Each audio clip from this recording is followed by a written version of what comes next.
Bonjour à tous, bienvenue dans Dimanche en politique, votre émission de débat en région. Nous sommes en direct jusqu'à midi et ce matin nous allons nous interroger sur un sujet qui nous concerne tous, la prise en charge des personnes âgées dépendantes. Il y a quelques jours, l'association des directeurs d'EHPAD, ces maisons de retraite médicalisées en association avec une intersyndicale de salariés, ces directeurs d'EHPAD ont alerté le président de la République en personne sur la situation, je cite, explosive au sein de leur établissement. Alors, quel avenir, tout simplement, pour nos maisons de retraite et donc pour nos aînés? On va en débattre avec nos trois invités ce matin. Je vous les présente. D'abord, Marilyn Beauvais, vous êtes la correspondante en Bourgogne-Franche-Comté de cette association de directeurs au service des personnes âgées. Vous dirigez vous-même un EHPAD dans le pays de Montbéliard. Également sur le plateau de Dimanche en politique, Anne-Sophie Pelletier, aide médico-psychologique. Vous avez été la porte-parole des grévistes de l'EHPAD de Foucheran dans le Jura, dont le personnel a cessé le travail pendant 117 jours, la plus longue grève du secteur depuis très longtemps. Et puis Joseph Krumenacker, vous êtes, vous en quelque sorte, le représentant des familles. Vous présidez la Fédération nationale des associations des amis de personnes âgées et de leurs familles. Bonjour à tous les trois. Merci d'avoir accepté notre invitation. Je vous précise que nous avons convié à cette émission à la fois l'Agence régionale de santé, chargée de toutes les questions de santé au nom de l'État dans notre région, et des élus départementaux, puisque ce sont les conseils départementaux qui financent en partie les EHPAD, notamment le conseil départemental du Doubs. Malheureusement, personne n'a pu se rendre disponible pour ce débat et nous le déplorons. Comme d'habitude, cette émission, c'est aussi la vôtre. Vous pouvez interpeller nos invités, leur poser vos questions, nous faire part de vos commentaires sur la page internet de l'émission, sur le site de France 3 Bourgogne-Franche-Comté ou commenter sur les réseaux sociaux avec le mot dièse qui s'affiche Dimpol BFC comme Dimanche en politique. On a déjà énormément de questions et de réactions qui nous sont parvenues depuis le début de la semaine. Je m'en ferai le relais tout au long de l'émission. Mais d'abord, pour bien comprendre les enjeux actuels de la prise en charge des personnes âgées dépendantes, je vous propose ces quelques témoignages de salariés d'EHPAD et de familles de résidents lors de récents conflits en Bourgogne-Franche-Comté. Vous allez voir des images de Foucheran dans le Jura et de Saint-Jean-de-Laune en Côte d'Or. On regarde. Avec le nombre de soignantes qu'on est, on n'arrive plus à prendre en charge comme il faut ces personnes-là. Le mari de cette résidente ne cache pas son indignation. Elle doit prendre une douche minimum tous les 3 semaines. Donc si vous voulez, c'est pas normal. Dans le service où je suis, par exemple, on a 38 résidents et on se trouve que 2 aides-soignantes le matin et 2 aides-soignantes l'après-midi. On ne se rend pas compte que le soir, on n'a que 3 minutes 41 pour coucher un résident, quoi. On les couche pas, on les jette dans les lits, quoi. On jette les résidents dans les lits. Anne-Sophie Pelletier, c'est une de vos collègues que l'on entend à la fin de ce zapping. La prise en charge des personnes âgées au sein de votre établissement s'est-elle améliorée depuis la fin de votre grève cet été? Il y a des choses qui ont été mises en place puisque ça faisait partie du protocole d'accord de fin de grève. Il reste pourtant beaucoup de difficultés. Donc la prise en charge pour l'instant est toujours compliquée. Vous êtes plus nombreux? Pas forcément, puisqu'il y a toujours du sous-effectif. Parce que parmi le protocole d'accord, il y avait l'embauche, je crois, de 2 aides-soignantes supplémentaires. Il y avait l'embauche de 2 aides-soignantes supplémentaires, effectivement, sauf que il y a toujours de l'absentéisme, des gens qui peuvent tomber malades ou des soignants qui ont vu comment ça se passe et qui n'ont pas envie de revenir. Donc c'est toujours compliqué. Le sous-effectif est quelque chose qui perdure, c'est une maladie chronique et on n'a encore pas trouvé le traitement. Joseph Krumenacker, les familles peuvent-elles agir quand la qualité de la prise en charge laisse à désirer dans certains établissements? Je dis bien dans certains parce qu'évidemment, il ne faut pas généraliser. C'est certain que les familles, elles peuvent agir. Je ne sais pas je sais pas si on jette les gens dans les lits, dans les EHPAD. C'est un peu difficile ce qu'on entend là. Peut-être que ça peut arriver. Mais ce que j'aurais envie de dire tout de suite en entrée, c'est que c'est avant que dans certains établissements, peut-être, on jette les familles, on jette les résidents dans des lits. En fait, la vraie question, c'est que notre société tout entière jette les vieux dans des lits ou dans des mauvais lits. À l'heure actuelle, par exemple, les EHPAD deviennent un peu des fourre-tout pour toutes sortes de personnes âgées. C'est une chose, vous voyez, on se débarrasse un peu des choses. On y voit arriver, par exemple, à l'heure actuelle, des gens qui sortent d'hôpitaux psychiatriques et qui ont passé la barrière de l'âge. Il faudra que je vous parle tout à l'heure de la barrière de l'âge. Peut-être on le fera parce que nos auditeurs ne savent probablement pas qu'il existe en France, dans notre beau pays, une discrimination par l'âge à 60 ans, qui est un facteur de division sociale et de fracture sociale très important. Donc les EHPAD, je ne sais pas si on jette, il faut le regarder d'abord sous l'angle de la société, du système dans lequel on est, parce que le système induit pas mal d'inconvénients après dans le fonctionnement des EHPAD. En tout cas, ce qui est sûr, c'est que la soignante qui témoignait, elle a l'impression que quand on lui donne 3 minutes 40 pour coucher une personne âgée, elle a l'impression qu'elle jette la personne âgée dans son lit. Est-ce que les familles redoutent ce qui se passe derrière les murs des EHPAD ?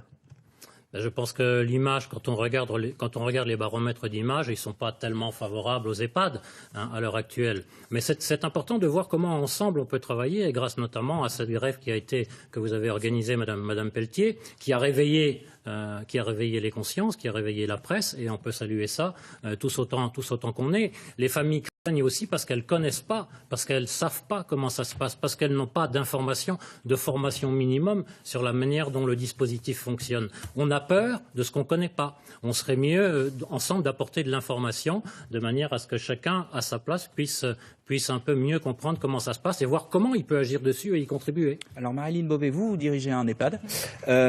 Des personnes âgées, on l'a entendu, couchées à la chaîne, des douches toutes les 3 semaines. C'est une situation exceptionnelle ou malheureusement de plus en plus courante? Alors, je pense que c'est pas une situation exceptionnelle. Après, ce qu'il faut, c'est comme tout, hein. Il faut avoir une juste mesure. C'est-à-dire que effectivement, il y a des résidents qui sont couchés en 3 minutes. Personne ne peut coucher un résident en 3 minutes. Hein. Parce qu'il faut voir aussi l'augmentation. On parle de personnes âgées dépendantes, donc oui, avec oui. des pathologies, des difficultés à se déplacer, souvent. Voilà, 3 minutes, on peut se dire, si, c'est possible, mais non, c'est un public très particulier. C'est un public effectivement très particulier. Moi, je vais donner juste un chiffre. En 4 ans, nous avons des valeurs pour indiquer le niveau de dépendance. Nous, en 4 ans, nous avons pris 50 points d'indice. C'est-à-dire que sur 1000, aujourd'hui, nous sommes à plus de 830 en dépendance. Ce qui veut dire quoi? Ça veut dire vous avez des personnes, des résidents de plus en plus dépendants, c'est ça? Dépendants. Nous n'avons que 10% de personnes qui sont globalement sur leurs jambes sans aide technique. Donc vous imaginez bien que de toute manière, pour le personnel, c'est extrêmement difficile. Donc oui, on peut effectivement, pour un soignant qui est logique et qui a une humanité, 3 minutes pour moi c'est complètement irresponsable. Dans le texte que votre association a adressé au président de la République, on peut lire que, je cite, les personnes âgées sont insuffisamment accompagnées dans les actes de la vie quotidienne, les familles s'épuisent et les professionnels sont au bord du gouffre. La situation est à ce point catastrophique? La situation est catastrophique et je pense que ça n'est qu'un début. Donc, il y a un moment donné, il va falloir effectivement, non seulement nous sommes là sur une émission régionale, mais je pense que c'est au niveau national que ça doit être pris en compte, puisque on sait très bien que de toute manière, le nombre de personnes âgées va augmenter, le nombre de dépendances par rapport à ce que vous disiez, Monsieur Truminacker, était exact. On favorise la politique de soutien à domicile. Moi, je parle plus de politique de soutien et pas de maintien à tout prix, parce c'est ridicule. On a des personnes qui arrivent, mais vraiment très très dépendantes et on est obligé finalement de passer encore plus de temps quand elles arrivent pour essayer de leur redonner un minimum d'autonomie. Donc il y a un moment donné, c'est très très compliqué et on va aller sur une situation extrême. Et je parle effectivement des EHPAD, le sujet n'est pas aujourd'hui du domicile, le domicile est le même, la même situation, tant qu'il n'y aura pas une prise en compte d'une politique nationale. De suite, je vous ai dit qu'on avait reçu beaucoup de questions, beaucoup de témoignages tout au long de la semaine. Une réaction d'Elga qui nous dit « Moi, je travaille dans un EHPAD et je ne souhaite pas y finir mes jours ». Anne-Sophie Pelletier, c'est le sentiment que vous avez aussi. Vous pourriez avoir ces paroles-là. Vous souhaiteriez finir vos jours dans l'établissement au sein duquel vous travaillez aujourd'hui? Alors, vous savez, je crois qu'on a tous eu des grands-parents, des parents et que forcément, un jour, la vieillesse arrive et puis quand on peut effectivement les soutenir à domicile, c'est bien. Moi, je prie le bon Dieu de n'avoir jamais eu besoin de mettre ma grand-mère en EHPAD, très honnêtement. je remercie le bon Dieu pour ça. Et Maintenant, je ne sais pas, mais de toute façon, je ne pense pas qu'un jour j'aurai les moyens de finir ma vie en EHPAD. Parce qu'il faut quand même savoir que dans les EHPAD privés à but lucratif, Mme Beauvais est dans du public, mais c'est un petit peu différent. Dans les EHPAD privés à but lucratif, le reste à charge du résident est quand même nettement supérieur qu'en EHPAD public. Ça, c'est une première chose. Et puis qu'il faut en avoir les moyens. Donc déjà, j'aurai certainement pas les moyens de finir ma vie en EHPAD. Et de deux, j'espère que mes enfants n'auront pas besoin de payer pour moi non plus. Donc, comme on disait tout à l'heure, le nombre de personnes âgées va augmenter de façon exponentielle. Et je pense qu'aujourd'hui, le problème réel, c'est que l'État ne met pas en place des choses au prorata du nombre de personnes âgées qui vont arriver dans les années à venir. Aujourd'hui, on a des ratios et des quotas qui font que, effectivement, on est dans de la gériatrie avec des personnes qui sont en perte d'autonomie, qui régressent, et l'État ne réévalue pas systématiquement les besoins en humains de telle sorte que nos anciens puissent être accompagnés dans la dignité qu'ils méritent. Alors justement, il y a un défi par rapport au vieillissement de la population. Sur la Bourgogne-Franche-Comté, l'INSEE et l'ARS ont fait des projections, vous allez le voir. Il y aura entre 2012 et 2020 environ 1400 personnes âgées de plus de 85 ans, ce qui nous donnerait 83 700 personnes âgées dépendantes en 2020 en Bourgogne-Franche-Comté. Madame Beauvais, est-ce qu'on a les moyens de les prendre en charge ? Alors aujourd'hui, déjà, les structures débordent. Moi, je le dis très honnêtement, j'ai plus de 200 dossiers en attente, uniquement que du domicile, puisque je travaille également avec l'hôpital pour accueillir des personnes qui sont forcément très, très dépendantes et qui passent même parfois jusqu'à 1 an en soins de suite, parce qu'il n'y a pas de place dans les EHPAD. Malheureusement, nous, la place qui se libère, c'est un décès. Alors après, ce qu'il faut, c'est pas forcément multiplier le nombre d'EHPAD. Peut-être qu'il faut trouver aussi une autre solution. Maintenir à domicile, puisque c'est la politique. Oui, mais à mon avis, il faut aussi trouver des autres solutions intermédiaires. En tous les cas, ce que je voudrais dire, c'est que pour répondre à votre question, moi, j'irai volontiers dans l'EHPAD dans lequel je dirige, parce que je pense que, oui, c'est pas parce que je le dirige, mais il faut. Moi, je voudrais pas donner aussi une trop mauvaise image, en tous les cas, des EHPAD par rapport aux personnes qui nous regardent. On est bien d'accord qu'on ne fait pas de généralité. Hein. Voilà, c'est ça. C'est une évidence. Il y a des EHPAD privés qui fonctionnent très bien, qui prennent très bien soin de leurs dirigeants, et il y a aussi des EHPAD publics dans lesquels ça marche moins bien. Il ne faut pas faire une dichotomie. Voilà, je pense que c'est ça, en fait. Pour faire de l'EHPAD bashing. Voilà. Exactement. Ça. Oui, mais c'est vrai, le statut des EHPAD n'est pas un indicateur de qualité du service livré dans les EHPAD, ça c'est sûr que non. Il peut y avoir des EHPAD associatifs modestes qui ont des finances modestes et où le service, on va dire, est relativement très correct. J'en connais personnellement. Alors qu'on peut trouver aussi le contraire. C'est Yann qui nous dit ce sont surtout les tarifs qui posent problème. Combien paient les familles en moyenne ? Eh ben, là, on a vu toutes sortes de chiffres, vous corrigerez ce que je peux dire, mais à l'heure actuelle, on est à 2000, 2200 euros. C'est la facture d'hébergement, donc ça c'est la facture que le résident et sa famille, parce qu'il faut le dire, c'est pas seulement le résident. Le nombre de résidents qui sont capables de payer eux-mêmes à l'heure actuelle 2000 ou 2200 euros par mois, il n'y en a pas des masses. Et si on regarde les dernières études par rapport à ce que risque d'être la vie des jeunes générations quand eux-mêmes seront retraités et qu'ils auront peut-être besoin d'un service qu'il faudra encore payer, ils sont encore plus mal partis que les anciens aujourd'hui. Donc 2200 euros, ça c'est la facture que je dois payer si je vais en EHPAD ou que mes enfants autour de moi seront confrontés à la question de savoir comment ils vont s'y prendre pour pouvoir le faire. Je rappelle que la retraite moyenne en France, les pensions moyennes, c'est autour de 1000 euros. J'aimerais dire un mot là-dessus, si vous permettez, je vais essayer de faire bref. C'est que si on regarde le système au niveau du système, parce que si c'est comme ça dans les EHPAD, c'est parce qu'on a pensé le système national comme ça ou qu'on a oublié de le penser autrement. Mais ça veut dire que le modèle français des maisons de retraite, du maintien à domicile le plus longtemps possible, ne tient pas. On peut dire que ça, je pense que tout le monde sait que c'est une énorme attente des gens, c'est de rester à leur domicile le plus longtemps possible. La question, c'est qu'on ne peut pas voir les EHPAD tout seuls, il faut qu'on voit l'ensemble, c'est une chaîne. À un moment donné, on a besoin d'aller à l'hôpital, on ne va pas dire que les hôpitaux c'est mal. À un moment donné, on a peut-être besoin d'aller en EHPAD, et là, la question est de savoir comment les gestionnaires du système, hein, les élus et les politiques qui gèrent le système, comment regardent-ils l'ensemble du système et comment donnent-ils les moyens aux EHPAD pour faire leur job au moment où c'est nécessaire? Alors encore une fois, hein, malheureusement, on a convié l'Agence régionale de santé et des élus départementaux qui n'ont pas pu se rendre disponibles pour ce débat. Ils pourront donc pas répondre. Mais est-ce que tout est une question d'argent public? Oui, moi je veux bien répondre à ça parce que sur le prix des EHPAD, c'est vrai que 2 200 €, moi je suis complètement d'accord avec tous, hein, parce que c'est énorme hein, quand il faut. C'est ce que paient à peu près les résidents dans votre EHPAD à vous ? À peine moins. Ce qu'il faut se dire, c'est que si on est sur un soin de suite, c'est 10 fois plus cher au mois. On est d'accord.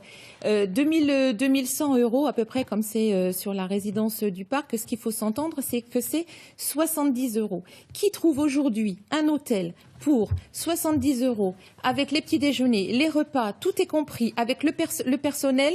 Personne ne trouve ça. Moi, Votre voisin lève les yeux au ciel quand vous dites ça. Je vous dis ça parce que j'ai 5,25 € par exemple pour faire déjeuner le résident, lui donner la collation du matin parce que les diabétiques ont besoin d'une collation le matin, pour déjeuner le midi, pour refaire la collation de l'après-midi, pour dîner le soir et pour faire les collations de nuit. 5,25 €.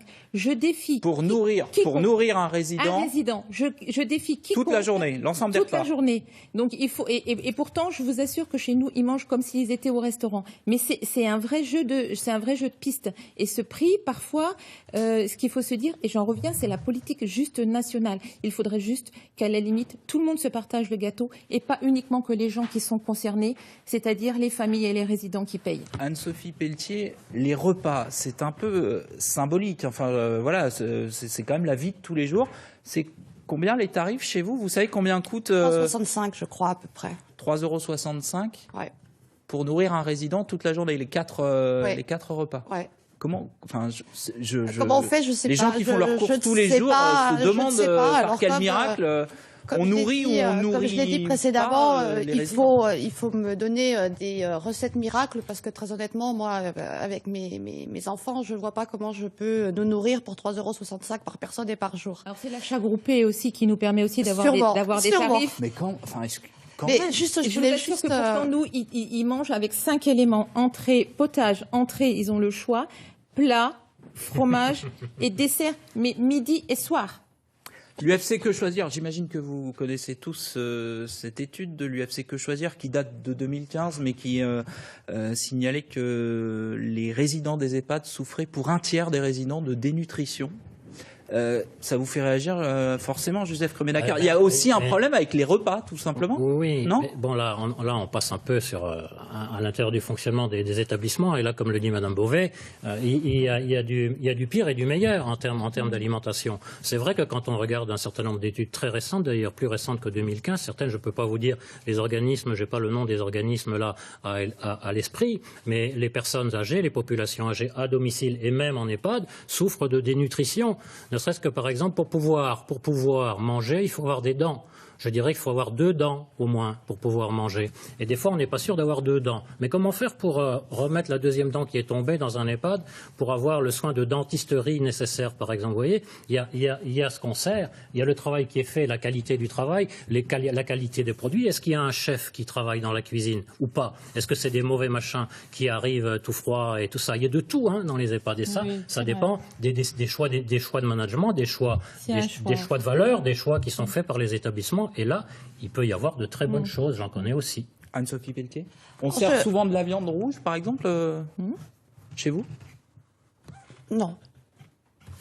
Non, et puis je voulais revenir, donc effectivement on parle aussi des tarifs, je voulais juste revenir sur les tarifs, il ne faut quand même pas oublier que ce sont des personnes âgées qui souvent sont obligées de vendre leurs biens. Ils ont travaillé toute leur vie pour pouvoir avoir un petit bien, une petite maison, un petit... voilà. Et ils font finalement, et c'est pas joli ce que je vais dire comme mot, mais c'est quand même un peu ça, c'est un plan d'amortissement sur la mort. C'est-à-dire qu'ils font une division très simple. J'ai vendu ma maison à un tel, je dois payer ça à l'EHPAD. Combien de temps je dois vivre pour pas que mes enfants aient besoin de mettre la main à la poche. Et puis je vais quand même revenir, parce qu'en étant quand même un peu militante CGTiste, excusez-moi, mais je vais quand même revenir aussi sur les conditions de travail. Parce que les conditions de travail, moi quand ma collègue dit tout à l'heure qu'on a 3 minutes 41 pour coucher les résidents, je vais quand même remettre les choses dans leur contexte. 3 minutes 41, c'est pas juste l'accompagner au lit et le border, le résident, hein. On va être très clair, la réalité c'est ça. 3 minutes 41, c'est pour l'emmener aux toilettes quand il est possible de l'emmener aux toilettes. C'est de le mettre en pyjama, de lui faire une petite toilette intime, de changer la protection et de l'accompagner jusqu'au lit. Donc tout ce qui est soins de prévention d'escarres et choses comme ça, tout ce qui est, c'est un peu d'humain qui fait qu'aujourd'hui le soin n'est pas réduit à de la technicité. Je suis désolée, dans certains EHPAD ça marche très bien parce que je pense que comme vous, Madame Beauvais, vous avez des techniques de management qui font que vous êtes proche de vos équipes et que vous entendez les remontées et les problématiques qui se posent sur le terrain. Aujourd'hui quand même, effectivement, c'est une volonté politique pour qu'il y ait plus de moyens pour les EHPAD, mais c'est aussi une volonté des directeurs. Tant qu'on sera dans ces politiques, excusez-moi, je parle dans du privé à but lucratif, mais quand on sera dans des politiques qui sont des politiques de rentabilité, ça ne pourra pas fonctionner. Ça pourra pas fonctionner du tout. Et je veux pas faire de l'EHPAD bashing. C'est pas ça le sujet. C'est qu'à un moment donné, il faut bien se heurter à la réalité. Je vois les collègues de Saint-Jean-de-Laune, mais je peux penser aussi aux collègues récemment. Elles étaient en grève à côté de Toulouse. Enfin, des mouvements de grève, il y en a à peu près partout maintenant dans les EHPAD. Il y a un manque de reconnaissance du personnel. Il y a un manque complet de reconnaissance du personnel. Alors, Vous êtes battu notamment pour une prime de week-end. Alors, on s'est battu pour une prime de week-end de 27,95 €. 27,95 €, c'est rien, ça paye même pas les nounous pour les mamans, pour les dimanches. Donc c'était rien, mais par principe, notre direction avait décidé qu'elle nous la donnerait pas. Donc ça, c'est leur choix. Mais la reconnaissance du métier passe aussi par des salaires, et quand vous avez des salaires qui sont au niveau à des niveaux d'indécence, alors qu'il y a des groupes, et on va pas se le cacher, c'est quand même vrai, il y a des groupes qui font des bénéfices et qui ont des dividendes qui augmentent énormément, et vous avez à côté des salariés qui sont à bout de souffle, quoi. Et c'est pas forcément des salariés CGTistes ou FO ou CFDT, puisque l'ADEPA, avec toutes les organisations syndicales, a permis qu'on fasse l'association des directeurs. Voilà, a permis qu'on fasse ce courrier. Donc c'est quand même bien qu'il y a un problème et qu'il y a un manque de reconnaissance. Une réaction, une question d'Agnès qui nous dit: les EHPAD sont toujours en manque de personnel, une douche tous les 15 jours, c'est honteux. Où passe l'argent de la fameuse journée de solidarité qui était à la base pour nos vieux? Qui veut répondre? Alors moi, je veux bien répondre par rapport à cette journée de solidarité. Je ne vais pas forcément me faire beaucoup d'amis. Je me pose exactement la même question. Alors c'est vrai que ça a alimenté... Je rappelle que vous êtes directrice d'EHPAD. Oui, mais j'ai toujours eu un langage très authentique, même en tant que directrice. Donc vous ne savez pas où passent les financements publics, les recettes publiques qui doivent financer, entre autres, vos établissements. Il faut quand même que je modère un petit peu mes propos. C'est vrai que ça a, entre autres, financé quand même une augmentation, en tous les cas, en chiffres, du nombre de personnel par rapport aux conventions tripartites qui ont été signées. Ça a permis aussi de construire aussi des bâtiments, il faut le savoir. Sauf que moi, je viens de construire un bâtiment et quelque part, la caisse de CNSA, de l'argent provient de cette journée, nous a financé moins que le département. Cherchez l'erreur, moitié moins.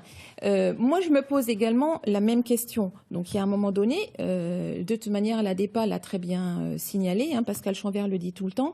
Où passe cet argent? C'est le président national. Il y a aujourd'hui une réforme du financement des EHPAD qui a été votée par la majorité précédente, d'ailleurs je crois, sur 7 ans, avec une convergence des financements entre le public et le privé. Et la ministre dit qu'à terme, cette nouvelle tarification va permettre d'avoir plus de soignants auprès des personnes âgées qui en nécessitent davantage. Est-ce que vous la croyez sur cet engagement?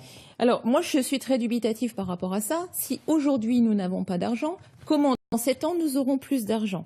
Je vois pas. La problématique sera la même, sauf s'il y a, à un moment donné, un 5e risque qui est engagé. Moi, je donne un exemple. Sur 3 ans, j'ai une augmentation de la masse salariale. Parce que c'est ce qu'on appelle l'ancienneté. Nous, on est en plus dans le public. Chaque fois, il y a des personnes qui prennent de l'ancienneté de 7%. Sur 5 ans, voilà. Et en même temps, les financements de l'ARS ont augmenté de 1,99 et du conseil départemental de 0,60. Comment je ne peux même pas payer finalement l'ancienneté? Donc il y a un moment donné, si je ne peux pas payer l'ancienneté, il faut bien qu'à un moment donné, je réduise ma masse salariale. Je vais finir, juste parce que je n'ai même plus du coup de mensualité de remplacement, je n'ai plus de médecin coordonnateur, il est financé, mais je ne peux pas le payer. Je ne pourrais pas en payer même si j'en trouve un, parce que je suis obligée de payer des mensualités de remplacement. Joseph Kremenaker, sur le financement des EHPAD. Il y a plusieurs choses, mais juste pour un exemple, sur FR3 Lorraine, hier soir, on entendait une directrice. Vous l'avez peut-être. Sachez qu'on l'a passé, ce reportage aussi en Franche-Comté sur France 3 Franche-Comté. Elle explique, merci, elle explique que les modifications tarifaires et la convergence tarifaire sur la dépendance lui font perdre sur les quelques années qui viennent 50 000 €. On peut pas penser. Donc ça veut dire qu'elle explique clairement que ça va l'amener à réduire le personnel, alors qu'il faudrait juste faire le contraire et l'augmenter. Mais j'aimerais, si vous voulez bien. Très très vite, on arrive au terme de l'émission. Sur le financement, il y a tout à revoir au niveau national. On n'a pas de secrétaire d'État ou de ministre chargé des personnes âgées à l'heure actuelle. C'est un très mauvais signal. Hein. On a tout du côté de la santé. Hein.